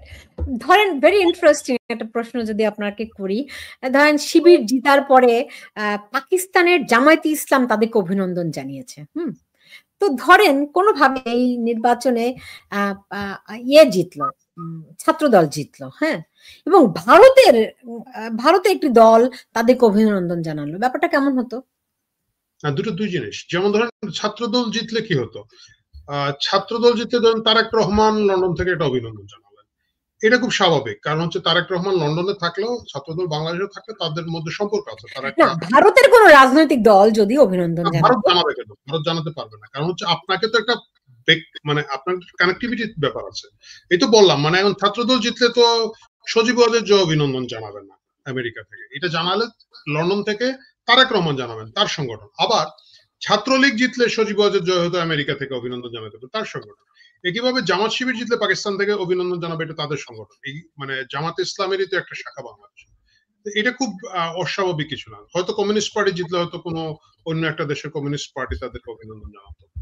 জি, তাহলে বিষয়টা কেমন, মানে ভালো লাগছে তো আমাদের নাকি যে পাকিস্তানের রাজনৈতিক দল বাংলাদেশে এখন ঢাকা বিশ্ববিদ্যালয়ে? আমার আসলে আলাদাভাবে খারাপ লাগছে না। আমি শুধু আপনাকে না, আমি ব্যাপক লোকজনকে সোশ্যাল মিডিয়া দেখলাম, খুব হাউতাশ গেল। আপনি গত বছর জুলাই মাসের যে রাতে একটা বিশ্ববিদ্যালয় ডিক্লেয়ার দিয়েছে তুমি কি আমি কে রাজাকার। সুতরাং তারা তো বলেছে তারা রাজাকার। আমি অবাক হতে পারতাম কখন, যদি তারা বলতেন যে না আমরা মুক্তিযুদ্ধ আর এখন গিয়ে জামাতরে ভোট দিত, তাহলে আমি বলতাম ভাই তুমি বললাম মুক্তিযুদ্ধ ভোট দো জামাতরে, ও বলছে ভাই আমি রাজাকার, তো আমি রাজাকারে ভোট দিচ্ছি, তোমাদের কি সমস্যা? তোমরা এটা নিয়ে তো মানে আমরা যারা বাইরে আছি, আমরা যারা সাবেক শিক্ষার্থী একসময় লেখাপড়া করেছি, আমাদের তো আসলে বলার কিছু নেই। ও তো বলছে ভাই আমি রাজাকার, তো আমি রাজাকারে ভোট দিয়েছি। ও যদি বলতো যে জয় বাংলা, জয় বঙ্গবন্ধু, জয় মুক্তিযুদ্ধ, বাংলাদেশ জিন্দাবাদ এরকম বলে টলে আসে, তারপর হঠাৎ করে জামাতের দিয়ে ভোট দিয়ে বলতো পাকিস্তান জিন্দাবাদ, তখন প্রশ্ন ওঠার জায়গা থাকতো, অসততা নিয়ে কথা বলা যেত। এখন অসততার তো কোনো কথা নাই। দিস ক্যাম্পাস অলরেডি এন্ডোর্সড 1 বছর আগে যে আমরা রাজাকার, তো আমরা রাজাকার, আমাদের মধ্যে ভোট হয়েছে, আমরা রাজাকারদের মধ্যে যিনি ভালো রাজাকার তাকে ভোট দিয়েছি, বাকিরা ছদ্মবেশী রাজাকার তাদেরকে তো ভোট দিব না। এটার মধ্যে আমি আসলে কোনো মানে হাউতাশ করার তো কিছুই দেখি না। Take it sportingly. এটা প্রজন্ম যেভাবে ভাববে তারা তাদের মতো ভোট দেবে, আমাদের রাইট না। কিন্তু আপনি যদি বলছেন যে তারা যদি ছদ্মবেশে আসতো, তারা কি ছদ্মবেশে আসে নাই? তারা কি জয় বাংলা বলে ছাত্রলীগ করে নাই? এরা তো সবই তাই ছাত্রলীগ করে, সাদিক কায়েম থেকে শুরু করে এরা তো ছাত্রলীগের নেতা ছিল। তাহলে কি পক্ষান্তরে এটা ছাত্রলীগের জয় হয়েছে? হ্যাঁ, এটা তো বলতে পারেন। যেমন ধরেন আপনি যে এই যে মাদ্রাসার জন্য যে পুরো ঢাকা বিশ্ববিদ্যালয় উন্মুক্ত করে দেওয়া, এটা তো আওয়ামী লীগের একটা ক্রেডিট। তারা এটাকে চেষ্টা করেছেন মেইন স্ট্রিম করার, তারই ধারাবাহিকতায় ধরেন গত জুলাই আন্দোলন, তারই ধারাবাহিকতা এখনকার নির্বাচন। সো ওইভাবে যদি দেখেন তো মূলধনের একটা ক্রেডিট আছে, তারপরে তো ছাত্র লীগের একটা ক্রেডিট আছে, তারা এদেরকে পেলে পুষে বড় করেছে, বা অনেকটা পলিটিক্যাল গ্রুমিংও হয়তো এখান থেকে হয়েছে, কারণ তাদের তো রাজনীতিটা প্র্যাকটিস করার সুযোগ হয়েছে। বিশেষ করে তারা এই দীর্ঘ সময় হলে ছিলেন। হলে যদি না থাকেন আপনি একটা নির্বাচনে, আর যিনি হলে থাকবেন, দুজনের মধ্যে অ্যাডভান্টেজ, যিনি হলে থাকবেন তার অ্যাডভান্টেজ বেশি। কারণ হচ্ছে আমার হলগত একটা ইমেজ থাকবে, হলের কানেক্টিভিটি বেশি থাকবে। দিনে রাতে আমার সাথে রাতে 10টা 11টা 12টা রাত 2টোর সময় একজন লোকের দেখা হচ্ছে, ভোরে নাস্তা করতে গিয়ে দেখা হচ্ছে, যেটা হতো আপনি যদি হলের বাইরে থাকেন আপনার সাথে হচ্ছে না। সো এই যে তারা হলে ছিল, যেটা ধরেন ছাত্রদল পারে নাই, ছাত্রদল না পারার অনেকগুলো কারণ আছে, তার মধ্যে একটা হচ্ছে যে তারা তো এই কানেক্টিভিটি তৈরি করতে পারে নাই। বা যেমন ধরেন ইমি ওই প্রতিশোধ নাকি একটা পর্ষদ হচ্ছে, প্রতিরোধ। তো উনি কিন্তু আগেরবার ভিপি জিতেছেন, এবার আমি শুনেছি যে 68 বা 70টার মতো ভোট পেয়েছেন।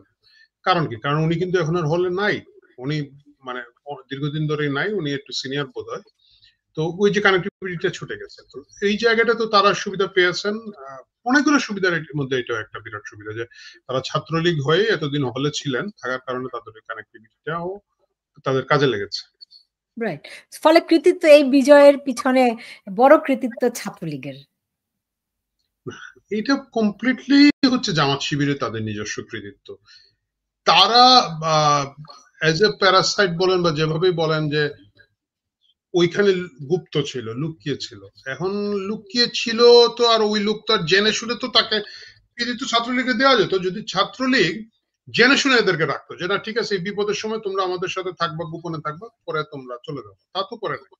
সো এটা আসলে জামাত শিবির তারাই তখন করেছে। শুধু জামাত শিবির না, এখনকার যারা ধরেন এনসিপির নেতা যারা, তারাও তো সবাই ছাত্রলীগ। তারাই স্লোগান দিয়েছেন বঙ্গবন্ধুর বাংলায় বৈষম্যের ঠাঁই নাই।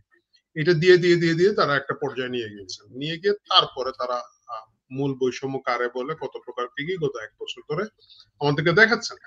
তো এটা রাজনৈতিক কৌশল তারা স্মার্টলি করেছেন। আওয়ামী লীগ বেকুবের মতো। আচ্ছা আরিফ ভাই, আপনাকে আমার না মাঝে মধ্যে মনে হয় আমি শিওর আপনি তো জানেনই গ্রিক গল্পটি, ওই যে হেলেন অফ ট্রয়, আমরা দেখি না যে ঘোড়ার পেটের মধ্যে, হ্যাঁ পেটের মধ্যে তারা সোলজার ঢুকে কেমন করে তারা ট্রয়ে ঢুকলো, তারপরে রাজ্য জয় করে হেলেনকে নিয়ে পালিয়ে এলো। ব্যাপারটা কি এরকম হলো বাংলাদেশে? ব্যাপারটা যদি তা হয়, এখন আমাকে বলেন এটা কি ঘোড়ার ভিতরে যে সৈনিক ছিল তাদের বুদ্ধিমত্তা, নাকি ওই কাঠের গুঁড়া বাইরে ছিল যে বেকুবরা টেনে এটা নগরের ভিতরে ঢুকালো তাদের নির্বুদ্ধিতা? তো যদি তাদের নির্বুদ্ধিতা হয়ে থাকে, যারা একটা বিশাল কাঠের গুঁড়া দেখে এটাকে কোনো প্রশ্ন করলো না যে এত বড় একটা কাঠের গুঁড়া এখানে কেন, এবং এটাকে টেনে টেনে ভিতরে ঢুকায় আনন্দ করলো, ওদের তো মার খাওয়ার দরকার আছে বা ওদের তো যুদ্ধে পরাজিত হওয়ার প্রয়োজন আছে। তো ইটস ওকে যদি এটা তাই হয়ে থাকে তাই। কিন্তু আমি তো মনে করবো যে যারা ঘোড়ার পেটের ভিতরে ঢোকার বুদ্ধিটা করেছে তারা স্মার্ট। তো সেই দিক থেকে এখন ধরেন ছাত্র কি বলে শিবির হচ্ছে গিয়ে ধরেন বিশ্ববিদ্যালয় এখন তাদের বৈধভাবেই তারা তাদের আধিপত্য নিয়ে এলো। আপনাকে মনে হয় যে ফেব্রুয়ারি নির্বাচনও তারা একইভাবে তাদেরকে আমরা রাষ্ট্রের ক্ষমতার শীর্ষে আমার কাছে এটা এখন মনে হচ্ছে, প্রথম কথা হচ্ছে যে আগামী যে কয়েকটা নির্বাচন ক্যাম্পাস ভিত্তিক হবে, আমার ধারণা প্রায় সবগুলোতে শিবির জিতবে।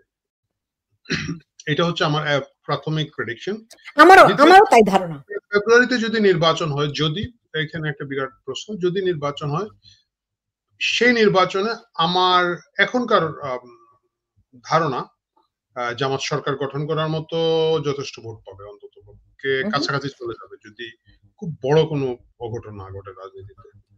ওকে, আপনি বলছেন কাছাকাছি পর্যায়ে চলে যাবে। এবার আমি বলি, হ্যাঁ সেটা নিয়ে আমরা পরবর্তীতে দেখব, মিলিয়ে দেখবো। হ্যাঁ ফেব্রুয়ারিতে যদি নির্বাচন হয়, ওই যদিটা আপনার সঙ্গে আমার সঙ্গে মিল আছে। হ্যাঁ যদি নির্বাচন হয় সেই ক্ষেত্রে এখন যেমন ঢাকা বিশ্ববিদ্যালয়ে তারা ল্যান্ডস্লাইড ভিক্টরি পেয়েছে, জামাতি ইসলামী যদি ফেব্রুয়ারিতে নির্বাচন হয় এরকম ল্যান্ডস্লাইড ভিক্টরি পাবে।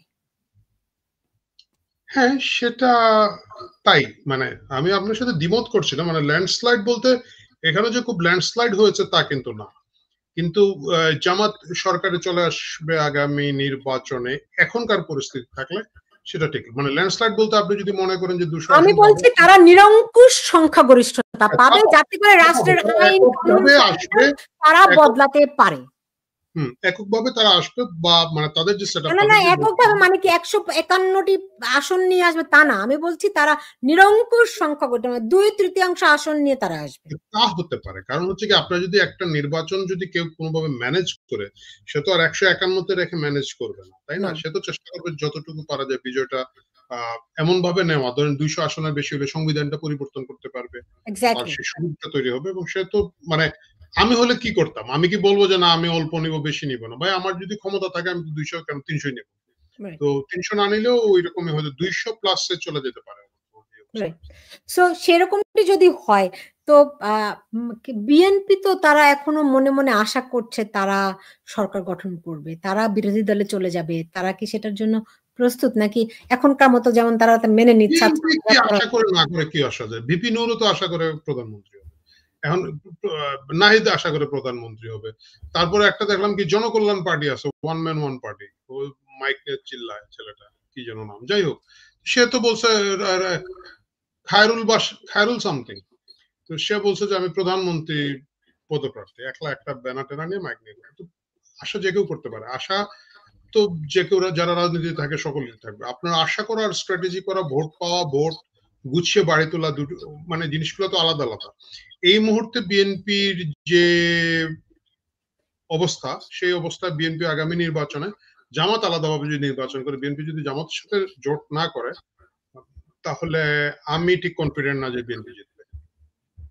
জামাত জোট করবে কেন? একদল সরকার গঠন করবে আর একদল বিরোধী দল হবে।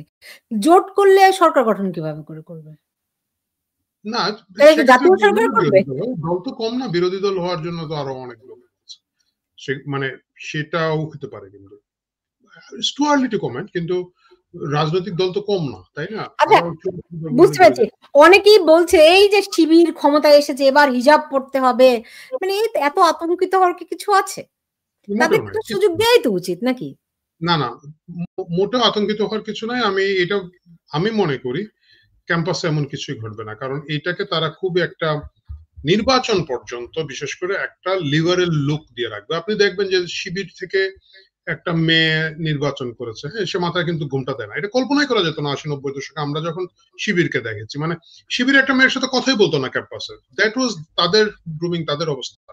সেই জায়গায় আমরা দেখতে পেলাম যে নবনির্বাচিত ভিপি যিনি হয়েছেন সাদিক কাইয়ুম, ওনার পাশে বসে মাথায় কাপড় ছাড়া কিন্তু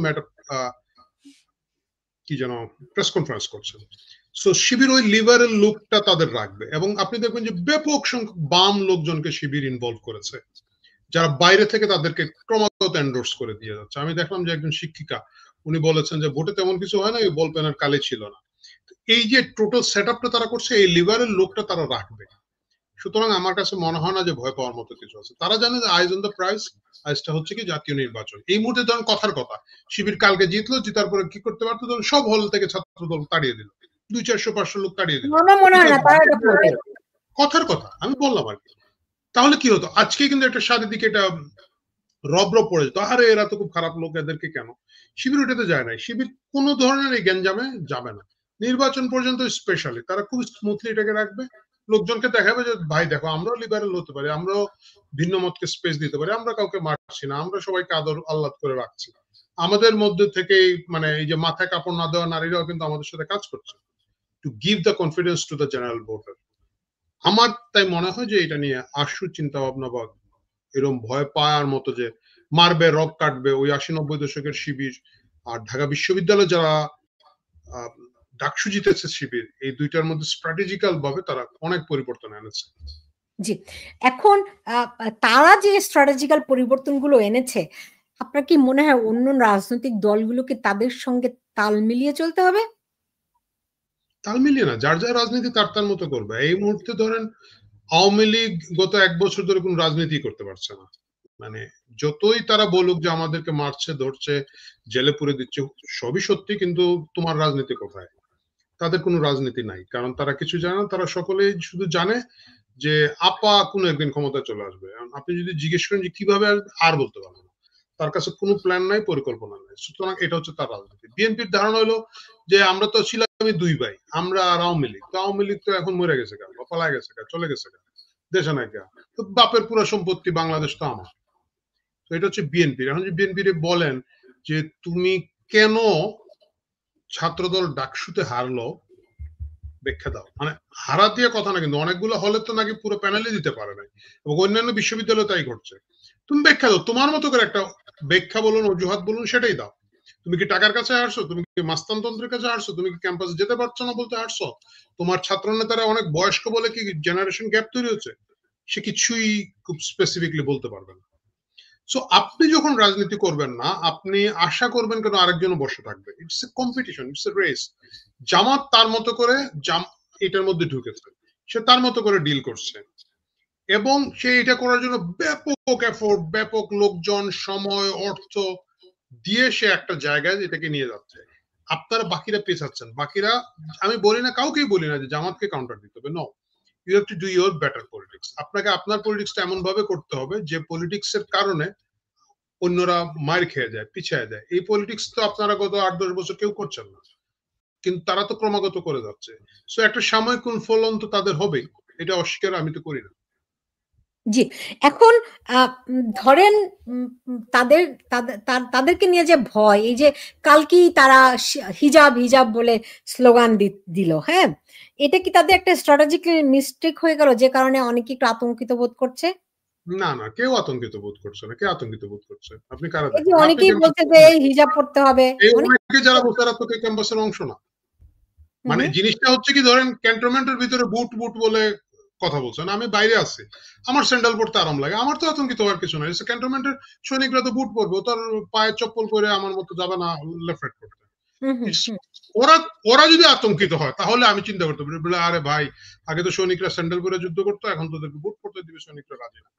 আমি ঢাকা বিশ্ববিদ্যালয় ক্যাম্পাসে আমি হিজাবের ক্লিপটা ছোট দেখেছি, এটার ব্যাখ্যাও আছে। এটা কিন্তু আসলে একজন হিজাবিনী প্রার্থী বোধহয় জিতেছেন বলে তারকে হিজাব হিজাব বলে ওরা সেলিব্রেট করছিল ছাত্রছাত্রীরা। কিন্তু ক্যাম্পাসের ভিতরে যদি ইভেন হিজাব বাধ্যতামূলক করা হয়, আমার কাছে মনে হয় না যে কারো কোনো সমস্যা হবে।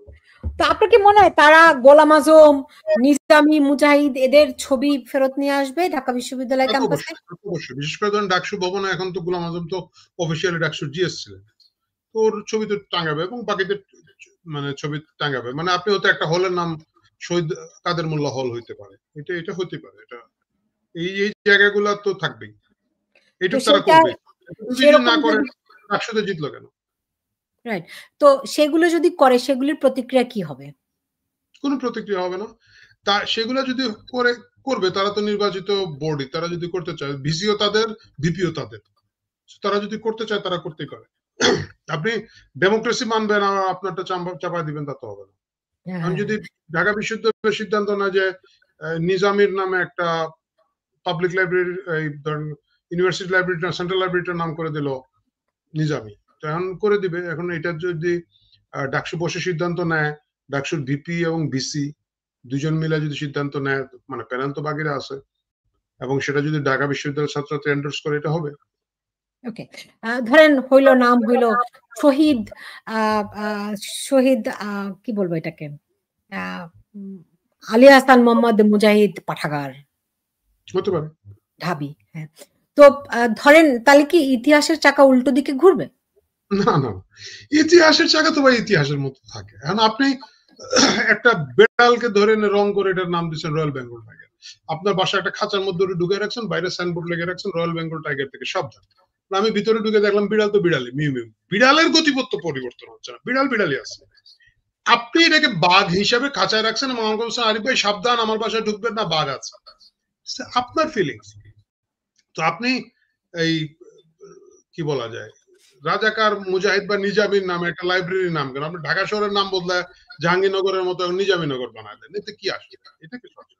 ইতিহাস তো আপনি বানাই না, ইতিহাস তার মতো করে প্রভাবিত। না, কি করে বলছেন এতে কি আসে যায়? মানে কি, হোয়াট ডু ইউ মিন কি আসে যায়? মানে এটা অবশ্যই অনেক কিছু আসে যায়, নাকি যায় না? না না, ইতিহাস তার মতো যাবে। আমি বলছি আমি আপনি মিলে ইতিহাসকে কোনো জায়গায় পরিবর্তন করতে পারবো না। মানে ইতিহাসে যে ঘটনাটা যেভাবে ঘটেছে এটা এইভাবেই থাকবে। আপনি একটা প্যারালাল ইউনিভার্সে বসে একটা প্যারালাল ইতিহাস বানাতে পারবেন না। সুতরাং আপনি যদি জাহাঙ্গীরনগর, ঢাকার পুরোনো নাম জাহাঙ্গীরনগরের মতো যদি মনে করেন যে এটাকে আমি মুজাহিদনগর করে দিব, কথা বা অন্য একটা কিছু করে দিব, সেটা আপনি সাময়িকভাবে করতে পারবেন, কিন্তু ঢাকা তো ঢাকাই থাকবে। একইভাবে আপনি একটা রাজাকারকে, ওই যে বললাম, একটা বিড়ালকে আপনি বাঘ লিখতে পারবেন, একটা রাজাকারকে আপনি বীর মুক্তিযোদ্ধা, আপনি এদেরকে বীর শ্রেষ্ঠ খেতাব দিয়ে দিতে পারবেন, কিন্তু এরা তো আর মুক্তিযুদ্ধ হবে না। সুতরাং এটা নিয়ে আমি ভাবি না। ইতিহাস তো আসলে 10 দিন 15 দিন 1 মাস 6 মাসের মামলা না, এটা তো একটা মানে মহাকালের বিষয়, ওইখানের মধ্যে এইসব আবর্জনা টিকে থাকবে না। তাইলে আমরা 5ই আগস্ট আসলে আমরা কি নিয়ে আসলাম এবং সামনের দিনগুলোতে আর কি কি আমরা দেখতে পাবো? 5ই আগস্ট আমি জানি না আপনারা কি নিয়ে এসেছেন, আমরা কিছু নিয়ে আসি নাই, সুতরাং এর দায়িত্ব নিব না। কিন্তু 5ই আগস্ট এইটাই নিয়ে আসে। 5ই আগস্ট শুরু হয়েছে ধরেন 5ই জুলাই আন্দোলনে, তুমি কে আমি কে রাজাকার। সুতরাং 5 জুলাইয়ের পর থেকে এই রাজাকারটাই নিয়ে এসেছেন এবং এটাই সাকসেসফুলি আছে। ভবিষ্যতে আর কি কি দেখতে পাবো তাহলে? এইটা বলা মুশকিল আসলে, কারণ হচ্ছে যারা ভবিষ্যৎ দেখাবেন তাদের সাথে কোনো ধরনের, আমার অন্তত কোনো ধরনের মানসিক যোগাযোগ নাই। সুতরাং তাদের চিন্তা ভাবনা রিড করার মতো ক্ষমতা আমার নাই। ভালো হলে ভালো, খারাপ হলে খারাপ। এই নির্বাচনের কোনো প্রভাব কি জাতীয় নির্বাচনে পড়বে?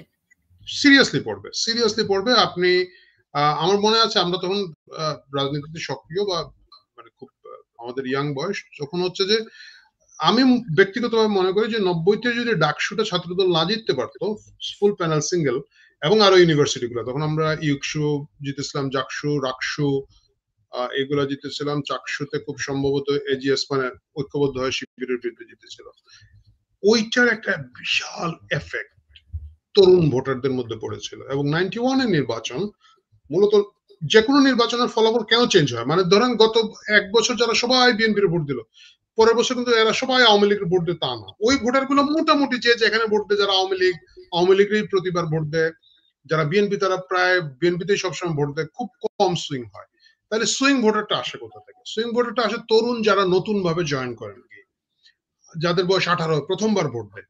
এই ভোটটা আপনি যদি 2007-8 পরে 8 নির্বাচনটা খেয়াল করেন, একটা বিগ তরুণ জেনারেশন, যুদ্ধাপরাধীদের বিচার হবে, আওয়ামী লীগের তখন দিন বদলের সনদ, বিশাল একটা হোপফুল নাইসলি প্রেজেন্টেড ইশতেহার, এই তরুণ সমাজ কিন্তু বড় আকারে গিয়ে ভোট দিল। সো তরুণদের ভোটের উপরে নির্বাচন সব সময় কিন্তু নির্ধারিত হয়। এখন এই তরুণ সমাজ কোন জায়গায় ভোট দিচ্ছে, পরপর কয়েকটা বিশ্ববিদ্যালয়ের নির্বাচনের মাধ্যমে দেখা যাবে যে এরা শিবিরকে ভোট দিচ্ছে। জামাত থেকে আরো বেশি নর্মালাইজেশন হবে, তাদের স্বাভাবিকরণ হবে, সমাজে আরো আত্মীকরণ তৈরি হবে, এবং সেটার ফলাফলে জামাতকে ভোট না দেওয়ার যে মূল যে কারণটা ছিল এরা যুদ্ধাপরাধী, এই জিনিসটা পিছনে চলে আসবে। এবং এটা নির্বাচনে খুবই ভালো কাজ করবে। এবং শুধু এই কারণেই কিন্তু তড়িঘড়ি করে এই ডাকসু এবং অন্যান্য জিনিসগুলো করা। ওকে, সেটা যদি হয়, পাকিস্তানের সঙ্গে তাদের সম্পর্ক আরো কত নিবিড় আমরা দেখতে পাবো? কনফেডারেশন হবে নাকি? আমার কাছে মনে হয় না যে দেশের নাম বদলে পূর্ব পাকিস্তান করা হবে, এটা এতটুকু হবে না। বাট বাকি ধরেন ভিসা, এখনই তো ডক্টর ইউনূস প্রায় ভিসা ফ্রি করে ফেলেছেন, এটা হয়তো একটু ভিসা ফ্রি অ্যাক্সেসটা তৈরি হবে। একই ধরনের মুদ্রা চালু করা সম্ভব হবে না, কনফেডারেশন হয়তো ওইভাবে হবে না, বাট একটা লুজ কনফেডারেশন মতো থাকবে আর কি, দুই কেন্দ্রে দুটো সরকার সেটা থাকবে, কিন্তু অনেক ক্ষেত্রেই আমরা ইন্টারন্যাশনালি একসাথে অ্যাক্ট করব। ওকে, সেক্ষেত্রে আরেকটা জিনিস ধরেন, যারা সেকুলার মানুষ আছে তাদের কি পরিণতি হবে? তারা খুব টুপ খেয়ে মারা যাবে, অথবা চুপ হয়ে যাবে, তবলিগে যাবে, জামাত ইসলামীতে জয়েন করবে, এই তো। তাদের সংখ্যা তো নেহায়েত কম না। সংখ্যা একটা জিনিস আর অনুপাত আরেক জিনিস। মনে করেন যে 1 লক্ষ লোক কিন্তু বিশাল সংখ্যা। এখন যদি মোট সংখ্যা হয় 2 লক্ষ, 1 লক্ষ মানে হচ্ছে 50% অনুপাতে, কিন্তু 1 লক্ষ লোক বিশাল সংখ্যা, কিন্তু এটা যদি আপনি 1 কোটিতে নেন তাহলে কিন্তু ও মাত্র 1%। তো সংখ্যায় হয়তো তারা অনেক, কিন্তু অনুপাতে তারা খুবই অল্প। সংখ্যায় তারা খুবই অল্প আপনি বলছেন। ধরেন জগন্নাথ হলে তারা খুব একটা ভালো করতে পারলো না, হ্যাঁ, হিন্দু সম্প্রদায়ের কি হবে? এটা হিন্দু সম্প্রদায়ের কি হবে এটা বলা মুশকিল। মানে এখনো যে বাংলাদেশে এত হিন্দু টিকে আছেন, মানে সংখ্যা অল্প হলো, এটাই আসলে আমার কাছে মাঝে মাঝে খুব অবাক লাগে। মানে আমাদের ছোটবেলা যে আমরা ছোটবেলায় পাঠ্য বইয়ে পড়েছি, আমার যতটুকু মনে পড়ে 20 or 30% ভিন্ন ধর্মাবলম্বী। এখন তো আমরা একদম বলেই ফেলি 90% মুসলমানের দেশে এত কি কথা। সো এটা ধীরে ধীরে সমাজের সাথে অভিযোজন হবে। বাট হিন্দু বলে হিন্দুকে এটা জামাত শিবির করে না, তাদেরকে সোশ্যালি কোলাপস করে দিবে, মানে এখনই করতেছে। মানে আপনি যদি খবর নেন, আমাকে সেদিন একজন শিক্ষা দপ্তরের এক কর্মকর্তা বলছিলেন যে বর্তমানে কে যেন একজন শিক্ষা উপদেষ্টা, মোটামুটি ঢাকায় যত নন মুসলিম কর্মকর্তা আছেন যা বদলি হচ্ছেন দেখবেন বিগ সংখ্যক এরা। এই জায়গাগুলো করবে, চাকরি বাকরিতে তাদেরকে কোলাপস করে দেওয়া, তাদের সুযোগ সুবিধার জায়গাগুলো বা সোশ্যালি যে ইনজাস্টিসকে জাস্টিসের দিকে নিয়ে আসা, এর উল্টাটা হবে। তাদেরকে যে সাম্য মানবিক মর্যাদার যে কথাটা আমরা বলি, সেই জায়গাটায় চাপিয়ে দেওয়া হবে। ওইভাবে হয়তো ফিজিক্যালি তাদেরকে হ্যারাস করবে না, কিন্তু অন্য কেউ ফিজিক্যালি হ্যারাস করলে চুপ থাকবে, দেখবে, উস্কানি দিবে, বলবে মেরে আমরা দেখবো। অনেকটা যে এখনকার সরকার আছে না, যে নিজেই মেরে টেরে বলে নিন্দা করলাম, তুই নিন্দা করবি কি বাবা, তুই তো নিজেই মারলি একটু, সেটাই হবে। সো আসলে খুব সহসা ভয়ের পরিবেশ থেকে বের হওয়ার কোনো নিস্তার নাই, তাই তো? না, এটা ওয়ার্ল্ডে কোথাও হয় নাই। কালার রেভলিউশন যেসব দেশে হচ্ছে, আমাদের দেশে তো তাও ধরেন একটা বুড়া লোকরে এনে দিছে, হ্যাঁ, আপনি যে নেপালে দেখেন একটা কি গিটার বাদক দিচ্ছে, জেলেনস্কিরে দিচ্ছে একটা ক্লাউন, মানে স্ট্যান্ড আপ কমেডিয়ান। সো আমাদের ওনাকে অবশ্য ওনাকে মানে ওইভাবে প্র্যাকটিক্যাল কমেডি উনি করেন, কিন্তু ওইভাবে প্র্যাকটিস ছিলেন, যদি ওনার উপদেষ্টা অনেকগুলো ক্লাউন আছে। তো এই জায়গাগুলোতে এইটাই হয়। সো বাংলাদেশ ইজ ইন্টারন্যাশনাল জায়গার মধ্যে বাংলাদেশ কিন্তু আলাদা কিছু না। এই পুরা কালার রেভলিউশন যেসব দেশে হচ্ছে ওইসব দেশের যে স্টেপ গুলো যাবে আমরা স্টেপে যাবো। আপনি নেপালে দেখেন ওই একই ঘটনা, নতুন সংবিধান লিখতে হবে, আমাদের বিপ্লব করতে হবে। একইভাবে আপনি দেখেন যে অস্ত্র হাতে কিছু লোকজন দেখা যাচ্ছে যাদের কোনো ইউনিফর্ম নাই, এই একই ফর্মুলা। সো ওই ফর্মুলা বাংলাদেশের বাইরে বিচ্ছিন্ন কোনো ঘটনা ঘটবে না। আশু এর কোনো সমাধান আমি দেখছি না। ধরেন দূর অতীতে কালার রেভলিউশন আর কোন দেশে হয়েছিল? লিবিয়া, সিরিয়া তো রিসেন্ট হলো। আপনি আসলে ইউক্রেনকে যদি খুব ভালোভাবে বিশ্লেষণ করেন, Ukraine is the exactly very মানে খুবই খাঁটি একটা স্ট্যান্ডার্ড এক্সাম্পল কালার রেভলিউশন বোঝার জন্য। বিগ আলোচনা, এটা তো আজকে হবে না। ইনফ্যাক্ট আমি ভাবছি যে কালার রেভলিউশনের উপরে আমি একটা বই লেখার কথা ভাবছি, বিশেষ করে সাউথ এশিয়ান এই নেপালের ঘটনার পরে আমার মনে হয় নেপাল, শ্রীলঙ্কা, বাংলাদেশের পরিস্থিতি দেখার পরে যে কালার রেভলিউশন নিয়ে আমাদের হয়তো আরো একটু বাংলায় বিশেষ করে লেখালেখি নেই, কিন্তু এখন হয়তো কোন প্রকাশক এটা ছাপতেও সাহস পাবে না, বাট আমার কাছে মনে হয়েছে যে লেখা যেতে পারে। এটা বিরাট আলোচনা, কিন্তু আপনি এই স্টেপ গুলো যদি ফলো করেন তাহলে দেখবেন এই সবগুলো জায়গায় একই ঘটনা ঘটেছে। মানে একটা ডেমোক্রেসির কথা বলে, বেটার শাসন ব্যবস্থা, এবং এটা তৈরি হয় দুর্নীতি বিরোধীর কথা বলে, বেটার শাসন ব্যবস্থার কথা বলে, যেটা টিপিক্যাল এনজিও প্রথম আলোর কি যেন ছিল না, ভালো ক্যান্ডিডেট চাই মার্কা একটা স্লোগান দিয়ে তৈরি হয়, এবং যারা আসে তারা আসল ফেসিবাদ কায়েম করে। তারা কথা বলতে দিবে না, তারা অ্যাটাক করবে, তারা মারবে, তারা মব ক্রিয়েট করবে, তারা জেল দিবে, তারা ফাঁসি দিবে, তারা সবচেয়ে বেশি করাপশন করবে, সবই করবে, এবং তারা ইন্টারন্যাশনাল খুব উল্টাপাল্টা আচরণ করবে। কারণ যে বললাম অধিকাংশ এখন 1 বছর পরে এসে করতেছেন গোলাম আজমের ছবি টাঙানো যাবে না, যারা বলতেছে রাজাকার তারা গোলাম আজমের ছবি টাঙানো তো কি চে গুয়েভারার ছবি টাঙাবে? গোলাম আজমের ছবি টাঙাবে। এবং এই ভূমিদস্যু বিজয়ের পরে মানে তাদের সাথে তারা তাদের নিকট প্রতিদ্বন্দ্বীর চেয়ে ভিপি পদে প্রায় 3 গুণ ভোট পেয়েছে। We have to respect the 14,000 students. এবং এটা তো লুকিয়ে ছাপা করে নাই, মানে বলা হয় যে শিবির আগে গুপ্ত ছিল, বুঝতে পারি নাই, ঠিক আছে, গত 1 বছর তো তারা লুকিয়ে করে নাই। তারা যদি এমন হতো যে না নির্বাচনের আগে খুব ভালো ছিল, আজকে হঠাৎ করে ওরা গোলাম আজমের ছবি দিয়ে দিচ্ছে, তাহলে বলতে পারতেন ভাই গতকালকে বলতো ভালো ছিল, আজকে এটা কি করলাম। তারা কিন্তু গত মাসে টাঙ্গিয়েছে। So they gave their example, they gave their sample যে আমরা এইভাবে করব। তারা এইভাবে করেছে, এবং আমি এইসব হয়তো এগুলো হচ্ছে মনোযোগ নষ্ট হওয়ার একটা প্রতিক্রিয়া। টিএসসি তে গোলাম আজমের ছবি দিচ্ছে, তো এতে টিএসসির কি আসে যায়? গোলাম আজমেরই কি ইজ্জত বাড়ে কমে, টিএসসির বা কি ইজ্জত বাড়ে কমে? কিছুই হবে না। মূল যে জায়গাটা দেখতে হবে যে এখন এই পরিস্থিতি কেন তৈরি হলো, যে গোলাম আজমের ছবি ওখানে দেওয়ার মতো পরিস্থিতি তৈরি হলো। আপনাকে ডিল করতে হবে পরিস্থিতি। আমরা পরিস্থিতি ডিল করছি না, আমরা মুখের ব্রণ দেখে বলতেছি ব্রণ কেন হইলো, ওটা গালায় দেয়, ব্রণ গালায় দেয়, কিন্তু তা না, আপনাকে দেখতে হবে স্কিনে কি সমস্যা হচ্ছে, কেন ব্রণটা হলো। সো এই যে ব্রণ গুলো এখন যে ফোড়া গুলো ফেটে ফেটে বেরোচ্ছে, দেখতে হবে শরীরে কি সমস্যা ছিল, এখানে কি আপনার ভিটামিন কম ছিল, নাকি আপনি অ্যালার্জির কোনো রিয়াকশন হলো, নাকি আপনি ভুল ওষুধ খাচ্ছেন, নাকি আপনি অপরিষ্কার আছেন, কি সমস্যা? সমস্যা না গিয়া বলতেছেন ফোড়া কেন হলো, ফোড়াই তো হবে। তো কারা দেখবে এটা? এটা আমি সাধারণ মানুষ বলবে, এ তো স্বাভাবিকভাবে সাধারণ মানুষ বলবে। স্বাভাবিক একটা জিনিস, প্রথমে একটা ধাক্কা যাবে, একটা গুছিয়ে উঠতে সময় লাগবে, সময় তো হবে। জি, বুঝতে পেরেছি। আর থেকে আপনাকে অনেক ধন্যবাদ জানাচ্ছি আমার সঙ্গে আজকে যুক্ত হওয়ার জন্য। আমার মনে হচ্ছে আপনি খুব, আপনার কাছে খুব ক্যাজুয়াল মনে হচ্ছে যে জামাত শিবির যে ইউনিভার্সিটিতে আপনাদের যাদের মানসিক প্রস্তুতি কম তাদের অন্যভাবে না, আমি অত অপ্রস্তুত নই, কথা বলছি না, আমি দর্শকদের বলছি যে যাদের মানসিক প্রস্তুতি কম তারা ভাবছেন। তো আমি তো গত বছর যেদিন রাতে ঢাকা বিশ্ববিদ্যালয়ে বলছে তুমি কি আমি কে রাজাকার, তা আমি তো প্রকাশ্যে বলছি যে ভাই আই হেট এই কোটা আন্দোলনে বা কোটা যে বিলুপ্ত হওয়া উচিত এই বিষয়ে আমি 100% একমত, বা কমানো উচিত, অমানবিক কোটা থাকা উচিত না, সব একমত।